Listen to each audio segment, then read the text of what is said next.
కేసులు పెండింగ్ ఉన్నాయి కూడా సాల్వ్ అవడానికి ఆస్కారం ఉంది. కాబట్టి ఈ ప్లాట్ఫామ్ని ఎంచుకొని ఈ విధంగా అరేంజ్ చేయడం జరిగింది. ఈ సందర్భంగా ఒక పోస్టర్ కూడా రెడీ చేశామని. ఈసారి 21 డిసెంబర్కి వస్తుంది, అది సండే అవుతుంది. లోక్ అదాలత్ చాలా మందికి అంతగా గుర్తుండదు, ఐడియా ఉండకపోవచ్చు. పోస్టర్ ద్వారా మన ఆర్మూర్ పట్టణం మొత్తం కూడా ఒక అఫిక్స్ చేస్తే తెలుస్తుందని ఒక రెడీ చేయించామని తమ చేతుల మీద ఆవిష్కరించాం. Thank you ma'am. ఇంకా లేట్ చేయకుండా ప్రోగ్రామ్ స్టార్ట్ చేశాం కదా. శ్రీ కార్తీక్ గారు to say few words on the Lok Adalat, and here so many bank officials are there, ma'am, and they will participate in so many pre-litigation cases. So we could minimum 1 to 2 crores collection will be there. When I have attended first year, they have gathered so. జిల్లా ప్రధాన న్యాయమూర్తి శ్రీమతి రత్నలక్ష్మి గారు, అలాగే మన senior civil judge అయినటువంటి P Sridevi garu, junior civil judge Bhagyashree madam garu, ACP Venkateshwar garu, అలాగే senior advocate Bhupathi sir garu, bank manager Karthik garu, అలాగే నాతోటి న్యాయవాద మిత్రులందరికీ, పోలీస్ వారికి, కోర్టు స్టాఫ్కు, అలాగే పత్రికా సోదరులందరికీ నా యొక్క నమస్కారాలు తెలియజేస్తూ, మన ఆర్మూర్ కోర్టుకు మొదటిసారిగా వచ్చినటువంటి గౌరవ జిల్లా న్యాయమూర్తి వారికి మా బాల శిశు తరఫున ప్రత్యేకంగా తెలియజేస్తుంది. మీరు మా కోర్టుకు వచ్చారంటే మా కోర్టుకే ఒక కళ వచ్చింది మేడం.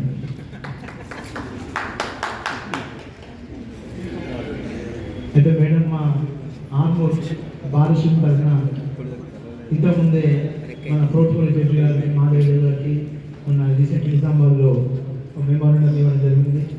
ఇంతకుముందు కమల్ కూడా మెమోరాండం ఇచ్చారు మేడం. ఆర్మూర్ కోర్టుకు అంటే మాకు ఇక్కడ 3 అసెంబ్లీ కాన్స్టిట్యూన్సీ ఉన్నాయి మేడం. మాకు ఒక పార్లమెంట్ ఉంది. అయితే నేషనల్ హైవేస్ కూడా 2 నేషనల్ హైవేస్ ఉన్నాయి మేడం.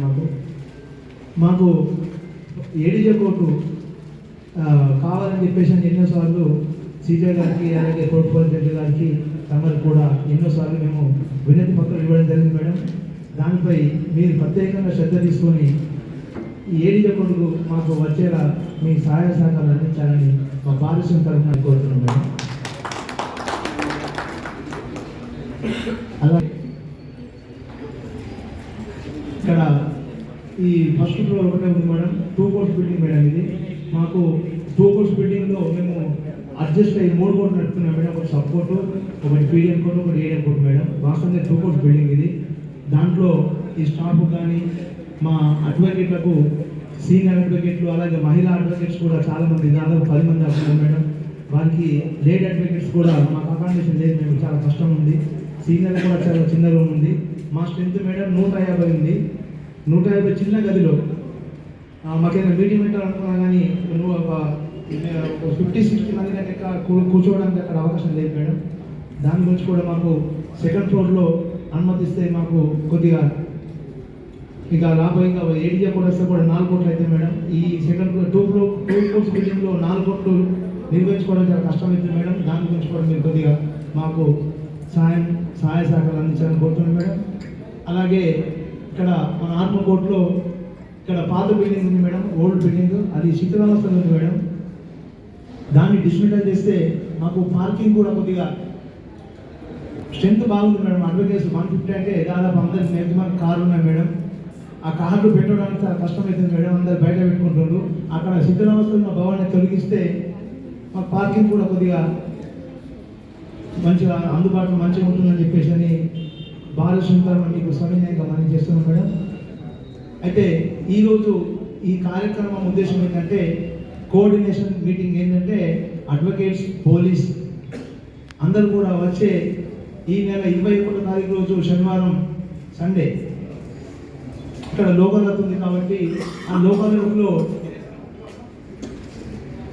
కాంపౌండబుల్ కేసు అంటే రాజీకి కుదుర్చుకునేటువంటి కేసులు ఏవైతున్నాయో వాటిని లోకల్తో పరిష్కరించుకోవాలని చెప్పేసి అని ఇక్కడ ఈ కార్యక్రమం ఏర్పాటు చేయడం జరిగింది.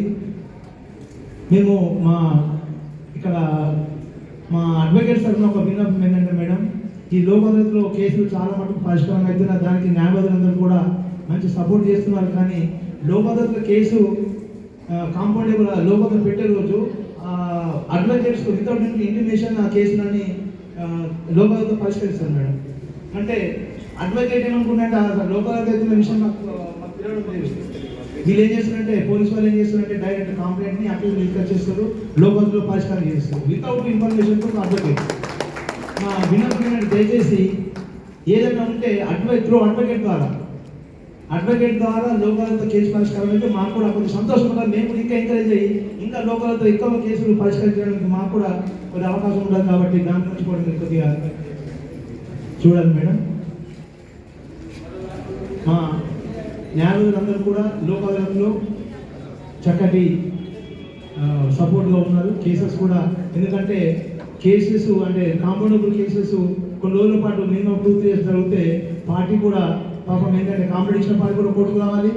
అక్యూడ్ ఎలాగ వస్తారంటే కాంప్లైంట్ ఇచ్చిన కూడా కోర్టుకు రావాల్సి వస్తుంది. దాంట్లో కోర్టు టైం వేస్ట్ అవుతుంది, వాళ్ళకు కూడా పాపం ఏదైనా వయసు పనులు ఉంటాయి. కాబట్టి ఈ లోక్ అదాలత్లో రాజీ చేసుకొని కేసుని త్వరితంగా కంప్లీట్ చేసుకుంటే కోర్టు పని సేఫ్ అవుతుంది. వాళ్ళకు కూడా తొందరలో అంటే ఈ లోక్ అదాలత్లో కేసులు పరిష్కారం అయితే ఎవరు గెలిచినట్టు కాదు, ఎవరు ఓడిపోయినట్టు, ఇద్దరు గెలిచినట్టే. కనుక అటువంటి ఒక సజెషన్ వాళ్ళకు పార్టీస్కి ఇస్తే వాళ్ళు కూడా ముందుకు వచ్చి కేసుని పరిష్కరించుకునే అవకాశం ఉంటుంది. కాబట్టి న్యాయవాదులు కూడా ఈ విషయంలో సహకరించవలసిన కోరుతూ ఇట్టి అవకాశం ఇచ్చినందుకు ధన్యవాదాలు తెలియజేస్తున్నాను మేడం. Thank you. ఈరోజు ఆర్మూర్ పట్టణంలో జిల్లా ప్రధాన న్యాయమూర్తి గారు ఆధ్వర్యంలో జరుగుతున్న ఈ కోఆర్డినేషన్ కమిటీ మీటింగ్ మనకి 21 December 2025 రోజు జరగబోతున్న నేషనల్ లోక్ అదాలత్ గురించి అంతగా పబ్లిసిటీ లేదు కాబట్టి, ఎందుకంటే అది 13th ఉండాల్సింది పోస్ట్పోన్ అయింది. అందుకని నేను చిన్న ప్రయత్నము ప్రజలకి న్యాయ అవగాహన పెంపొందించడానికి ప్రత్యేకంగా లోక్ అదాలత్ అవగాహన పోస్టర్ని ఒకటి రెడీ చేయించాను. సో అది మన గౌరవనీయమైన జిల్లా ప్రధాన న్యాయమూర్తి గారి చేతుల మీదుగా ఆవిష్కరించడానికి మేడం గారి పర్మిషన్ అడుగుతున్నాను.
అందరికీ నమస్కారం.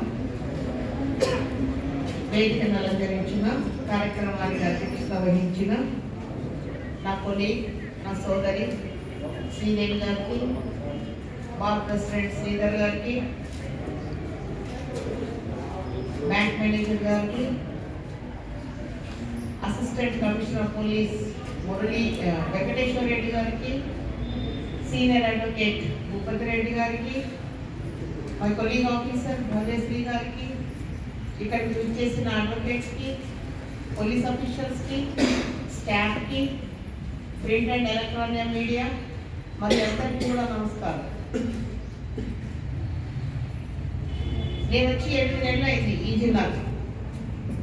8 నెలల నుంచి నాకు ఆహ్వానం అందుతానే ఉంది, ఆర్మూర్కి ఒకసారి రండి అని. ఖచ్చితంగా వద్దాము, ఒక మంచి కార్యక్రమం చూసి రావాలి అని నేను అనుకున్నాను. ఆ టైం రానే వచ్చింది.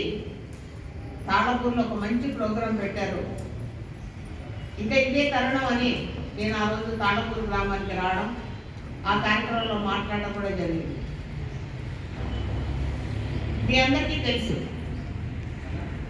నాకు తెలుసు, ఈడీసీల యొక్క దురాగతాలు. పోనీ వాళ్ళందరినీ చెడ్డవాళ్ళ కింద లెక్కేద్దామంటే అలా లేదు, పోనీ మంచి వాళ్ళ కింద లెక్కేద్దామంటే ఆ సెక్షన్లోకి రాదు. మంచి చెడు రెండు మిక్స్ అయి ఉన్నారు. వాళ్ళని శిక్షించలేము, అలానే ప్రశంసించలేము. సో మేము ఎప్పుడు కోరుకునేది ఏంటంటే, జనరల్గా నాకు వచ్చిన ఇన్ఫర్మేషన్ ప్రకారం ఈ ఆర్మూర్ ఏరియా మొత్తం కూడా చాలా పొటెన్షియల్ ఏరియా. కడుపు కాలిన వాడు తిండి కోసం ఏడుస్తాడు, కానీ కడుపు నిండిన వాడు గొడవలకి దారి తీస్తాడు. ఎందుకంటే కడుపు నిండిపోయింది, అన్నీ అమలు ఉన్నాయి కాబట్టి ఏం చేయాలో తోచక ఏదో ఒకటి చేయడానికి, అది కూడా ఒక వక్ర మార్గంలో చేయడానికి. ఎందుకంటే మనిషి యొక్క బుద్ధి కోతిలాంటిది. ఆ బుద్ధిని మనం అదుపులో పెట్టుకోలేము కాబట్టి అది మనల్ని వక్ర మార్గంలో నడిపిస్తుంది. ఎందుకంటే వేరే దాంట్లో దృష్టి పెట్టడానికి మనకు అవసరాలన్నీ తీరిపోయి ఉన్నాయి కాబట్టి. సో అందుకని ఈ పొటెన్షియల్ ఏరియాలో ఈ వీడీసీ వ్యవస్థ ఏదైతే ఉందో ఆ గ్రామాలలో ఉన్నవాళ్ళు అంతా అన్ని వసతులు కల్పించుకొని అన్ని రకాలుగా అభివృద్ధి చెంది ఏం చేయాలో తోచక పనులు చేస్తున్నారని నేను అనుకుంటున్నాను. మీరు ఎంతైనా తీసుకోండి అభివృద్ధి, ఎంతైనా చేసుకోండి అభివృద్ధి, మీ కీర్తి పెంపొందించేలా చూసుకోండి. మనిషి జీవితకాలం 100 ఏళ్ళు అయితే మన కీర్తి బతికేది 1000 ఏళ్ళు.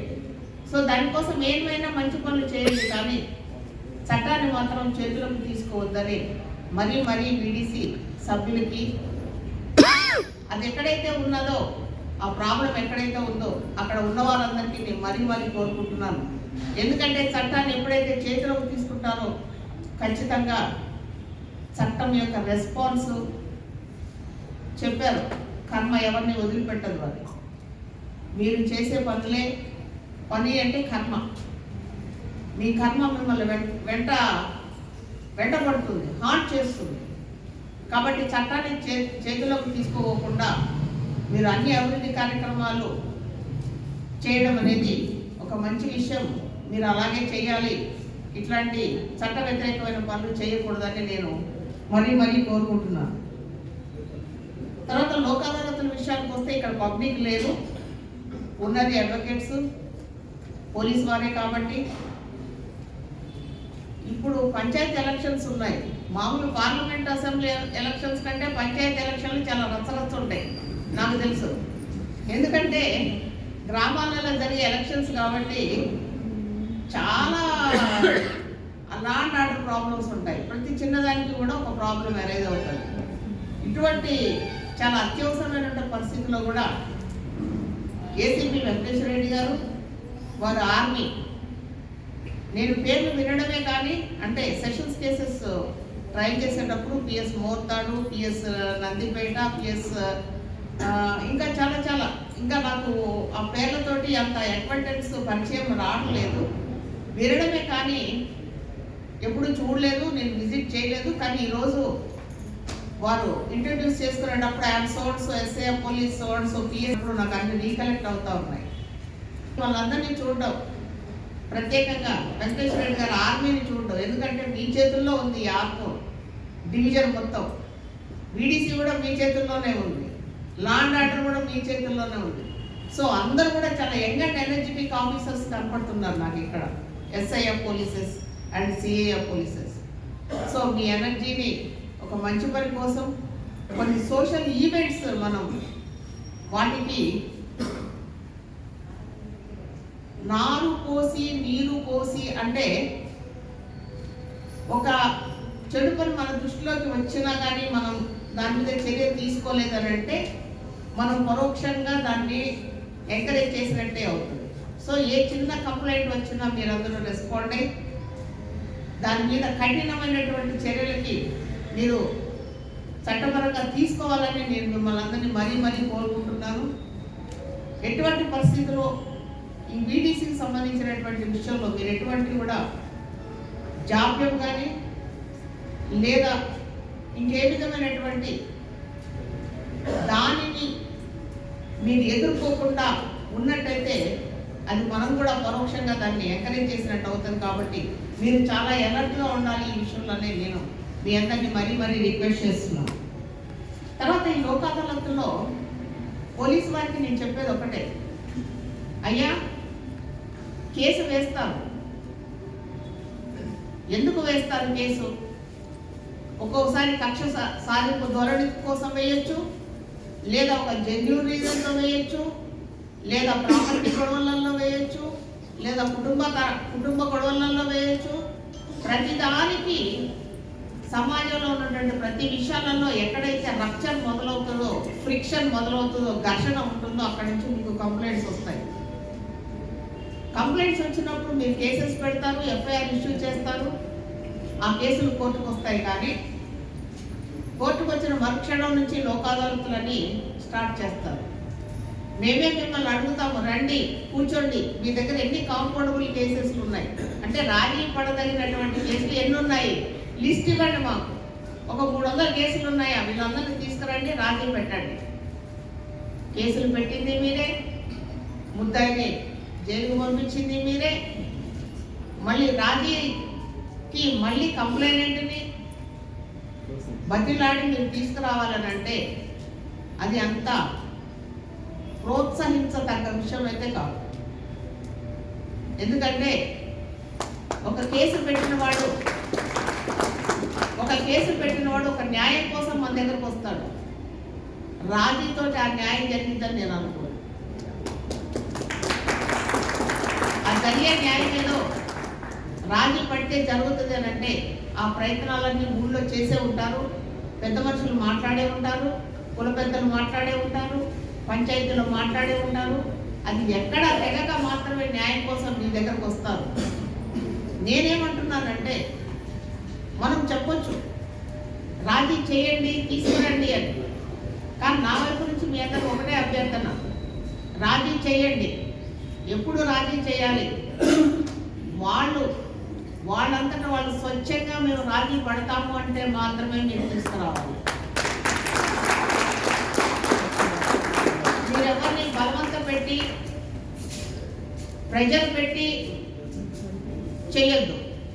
ఎందుకంటే ఇది పోలీస్ వ్యవస్థకే ఒక మీ యొక్క శక్తిని, మీకున్నటువంటి ఒక ఇదిని కూడా అంటే రెప్యుటేషన్ కూడా తగ్గిస్తుంది. ఒక కంప్లైంట్ని మీరు రారా బాబు రాజీ పడరా అంటే వాడిని బలవంతంగా మీరు తీసుకొచ్చి రాజీ పెట్టి ఇంటికి పంపిస్తే ఆ ఇంటి పక్కోడు అది గమనిస్తాడు. అంటే కంప్లైంట్ ఇస్తే నన్ను కూడా రేపు రాజీకి పిలిచి తీసుకెళ్ళి మళ్ళీ రాజీ చేస్తారు, నాకు న్యాయం జరగదు అనేది వాడికి అర్థమవుతుంది. సో మనం చేసే కొన్ని పనులు ఒక నెగిటివ్ ఇంప్రెషన్ జనాలలో కలిగిస్తాయి. కాబట్టి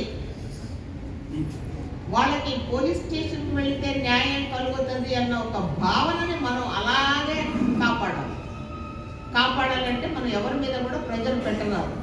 ఇప్పుడు లోక్ అదాలత్ల గురించి అందరికీ మనము పోస్టర్స్ వేస్తున్నాము, పబ్లిసిటీ ఇస్తున్నాము, చెప్తున్నాము. దాన్ని దృష్టిలో పెట్టుకొని ఎవరైనా లోక్ అదాలత్లో మీరు సెటిల్ చేసుకుంటామనంటే ఒకవేళ ముద్దాయి వెళ్ళి కంప్లైంట్ అదే బాబు నాకు తప్పైపోయిందిరా, అప్పుడేదో కొద్దిగా ఒక క్వార్టర్ మందు కొట్టి నేను కొట్టాను, మందు తగ్గిపోయిన తర్వాత నా తప్పు తెలిసిందిరా నాయన బాబు లోక్ అదాలత్ అంటే కొంచెం నా మీద కేసు తీసేరా అని వాళ్ళు ఏమైనా బతిలాడుకొని తీసేయడానికి వస్తే, లేదా ఈ ఉన్న విషయాన్ని అవగాహన చేసుకొని ఎవరైనా మీ ముందుకి రాజీ పడతామని వస్తే మీరు తీసుకొని రండి. కానీ బలవంతం చేసి మాత్రం తీసుకొని రావద్దు. ఇది నా మనవి. మీ మీద ఉన్న నమ్మకం ప్రజలలో తగ్గిపోతుంది. ఇంకొకటి ఏంటంటే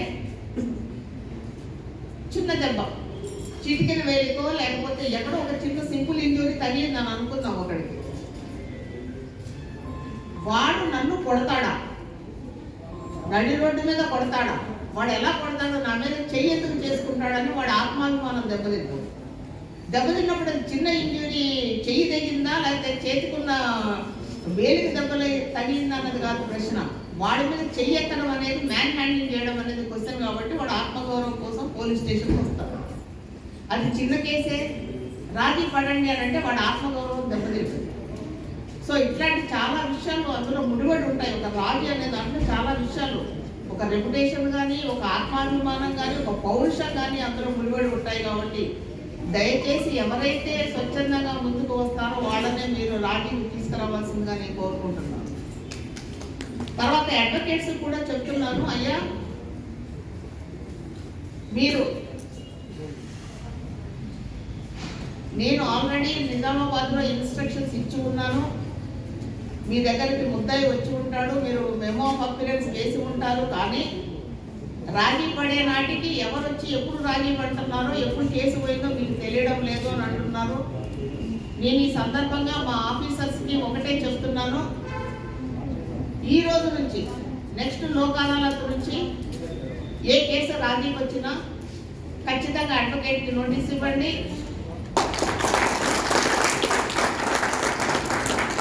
అడ్వకేట్కి నోటీస్ ఇవ్వండి, వారి సమక్షంలో మాత్రమే మీరు రాజీ చేయండి అని వీరికి మీ సమక్షంలోనే నేను చెప్తున్నాను. సో ఇంకొకసారి నోటీస్ లేకుండా మీ కేసులు రాజీ చేయడం అనేది జరగదు. తర్వాత ఈ లోక్ అదాలతులు, మీడియేషన్స్ ఇవన్నీ కూడా కొంత పెండెన్సీని తగ్గించవచ్చు, కానీ మీ వర్క్ను మాత్రం ఎప్పుడూ తగ్గించవు. గుర్తుపెట్టుకోండి, అడ్వకేట్ యొక్క వర్క్ ఎప్పుడు తగ్గదు. ఎందుకంటే మన దేశంలో ఉన్న క్రైమ్ అనేది అక్షయ పాత్ర లాంటిది.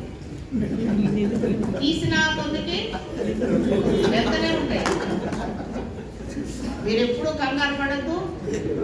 ఒకవేళ ఎవరైనా కానీ ఫస్ట్ మీ దగ్గర కేసు వచ్చినప్పుడు అది రాజీకి వెళ్ళినా లేదా కొట్లాటకు వెళ్ళినా కానీ మీ ఫీజు మీకు వస్తుంది. ఒక 10 సంవత్సరాలు నడిస్తే ఫీజు కొంచెం ఎక్కువ వస్తుంది. ఒక 6 నెలల సంవత్సరంలోనే అది రాజీ పడ్డారనుకోండి కొంచెం తక్కువ వస్తుంది. కానీ ఫీజు రాకపోవడం అనేది జరగదు. కాబట్టి ఒక కేసు పోతే 10 కేసులు వస్తాయి. మీరేమి కంగారు పడాల్సిన అవసరం లేదు. ఎందుకంటే అడ్వకేట్ ప్రొఫెషన్ నుంచి మేము వచ్చిన వాళ్ళమే. అందులో ఎంత స్ట్రగుల్ ఉంటుంది, ఎన్ని కష్టాలు ఉంటాయి, ఎంతమంది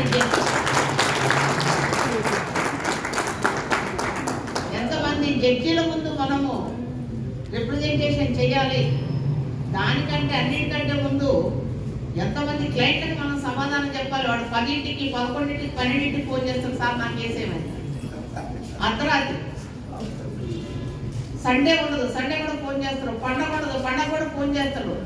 మీరు ఏదో మంచి ఫంక్షన్లో ఉంటే సార్ నాకు కేసేమని అర్జెంట్ చెప్పండి అంటాడు. సో ఒక క్లయింట్ని తట్టుకోవడం అనేది చాలా కష్టమైన విషయం. ఒక క్లయింట్ని కాపాడుకోవడం కూడా చాలా కష్టమైన విషయం. మీరు 9 ప్రశ్నలకు సమాధానాలు ఇచ్చి ఒక ప్రశ్నకు సమాధానం ఇవ్వకపోతే మా అడ్వకేట్ సరిగ్గా రెస్పాండ్ కావడం లేదని వచ్చి నేను అడ్వకేట్ మార్చుకుంటాను. సో కాపాడుకోవడం అనేది కూడా చాలా కష్టమైన విషయం. కాకపోతే ఏంటంటే ప్రజలకు మేము చెప్తున్నాము, రాజీ పడితే మీకు విలువైన కాలము, డబ్బు వృధా కాకుండా ఉంటుంది. సో జనరేషన్స్ కొద్ది మీ యొక్క డిస్ప్యూట్ని నడిపించుకోకండి. ఎందుకంటే ఒక కేసు ఉన్నది అని అంటే పక్కలో పాము ఉన్నట్టే లెక్క. జనరల్గా మన పెద్దోళ్ళు చెప్తారు, రుణశేషము, రణశేషము, వ్రణశేషము ఉండకూడదు. రుణశేషం అంటే ఏంటి? ఒక 10,000 అప్పు తీసుకున్నాం అనుకోండి, 9,000 కట్టాం, 1,000 రూపాయలు కట్టాం. దాన్ని మర్చిపోతాం. ఆ 9,000 పెరిగి మళ్ళీ 10,000 అందుకని మొత్తం కట్టేయాలి, 0 చేసేయాలి. ఇప్పుడు ఉదాహరణకి ఇప్పుడు SBI మేనేజర్ గారు ఉన్నారు. వాళ్ళు క్రెడిట్ కార్డు తీసుకోండి అని తెగ అమ్మడి పడతారు. మనం క్రెడిట్ కార్డు తీసుకొని 10,000కి ఒక 500 గురించి 9,500 కట్టామనుకోండి. 500 సంవత్సరం తిరిగితే 15,000 అయింది. ఏంటంటే క్రెడిట్ కార్డ్ ఛార్జెస్ అంట. అది దేని ఎందుకు ఛార్జ్ చేస్తారో తెలియదు, ఏమేమి అందులో ఇంక్లూడ్ చేస్తారో తెలియదు. కాబట్టి క్రెడిట్ కూడా మీరు నిల్లు చేసుకొని మళ్ళీ క్యాన్సిల్ కూడా చేసుకోవాలి. క్రెడిట్ కార్డ్ క్యాన్సిలేషన్ కూడా చేయించుకోవాలి. లేకపోతే మళ్ళీ అది మీరు ఒక సంవత్సరం ఉంచుకుంటే మళ్ళీ ఛార్జెస్ పడతాయి. కాబట్టి రుణశేషం ఎప్పుడు కూడా నిల్లే చేసుకోవాలి, జీరో చేసుకోవాలి. రుణశేషం అనుకోండి ఒక కుండ అవుతుంది, కోసేస్తే మొత్తం కట్ చేసి ఆపరేషన్ చేయించుకోవాలి. దానికి పైన ఆయింట్మెంట్లు పూసి 4 రోజులు తగ్గిందిగా నన్ను వదిలేస్తే మళ్ళీ అది రెచ్చిపోతుంది. తర్వాత రణశేషం అంటే మీకు తెలీదు, అంటే ఎంతమందికి తెలుసు? రణం అంటే యుద్ధంలో అందరినీ చంపుతారు, రాజుని రాణిని అందరినీ చంపుతారు. చిన్న పిల్లోడు 3 ఏళ్ల పిల్లోడు వాళ్ళకి పోలీలను వదిలిపెడితే వాడు మళ్ళీ పెద్ద అయ్యి వీడి మీద తిరుగుబాటు చేస్తాడు. అందుకనే వాడు కూడా వేసేస్తారు. అంటే శత్రు రాజ్యాల్లో ఒక్కడు కూడా మిగలకుండా రణశేషం అనేది ఉండకూడదు. అలాగా కాబట్టి ఏం చేసినా కానీ పర్ఫెక్ట్గా చేయాలి. ఈ లోక్ అదాలత్లో మనం రాజీ పడ్డాము అని అంటే అన్నీ కూడా అక్కడితో అది క్లోజ్ అయిపోతుంది. ఇంకా no appeal, nothing, no EP, nothing. So అక్కడితో క్లోజ్ అయిపోయి దాన్ని సమాధి చేసినట్టు అవుతుంది. కాబట్టి దానికంతా శాంటిటీ ఉంది, అంత క్లోజింగ్నెస్ ఉంది. కాబట్టి జనాలని మేము చెప్తా ఉంటామంటే ఒక విషయాన్ని గురించి అవేర్నెస్ అంతే. తెలుసుకుంటారా బాబు, ఏదన్నా ఉంటే మీరు అవేర్ చేసుకోండి అని అంటారు. ఈ బ్యాంకు సంబంధించిన కేసులు అంటే నేను అబ్జర్వ్ చేసింది ఏంటంటే రుణాల కోసం వస్తారు. ఏడీజే కోర్టుకి ఏ బేసిస్ మీద వెళ్ళారంటే 3 అసెంబ్లీ స్థానాలు ఉన్నాయి, 1 పార్లమెంట్ ఉంది, 3 నేషనల్ హైవేస్ ఉన్నాయి. అంటే 3 నేషనల్ హైవేస్ ఉంటే ఈ యాక్సిడెంట్ కేసెస్ ఎక్కువ ఉంటాయనా? చాలా ఉన్నాయి. అదే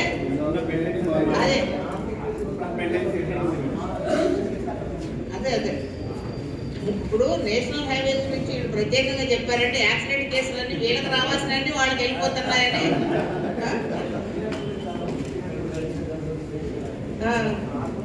అంటే కళ్ళ ముందు నుంచి ఒక ఎర అట్లా వెళ్ళిపోతుంది మనకు దక్కకుండా. అంటే ఎంత బాధ ఉంటుందో చెప్పండి.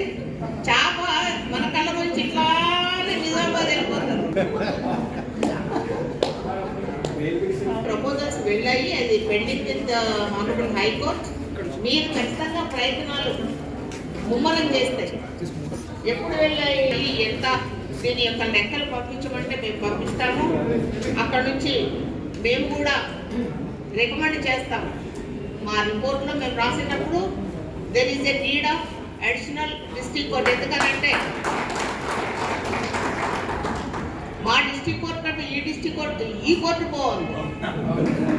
అంటే మీ రిచ్నెస్ కోర్టులో కూడా కనపడుతుంది.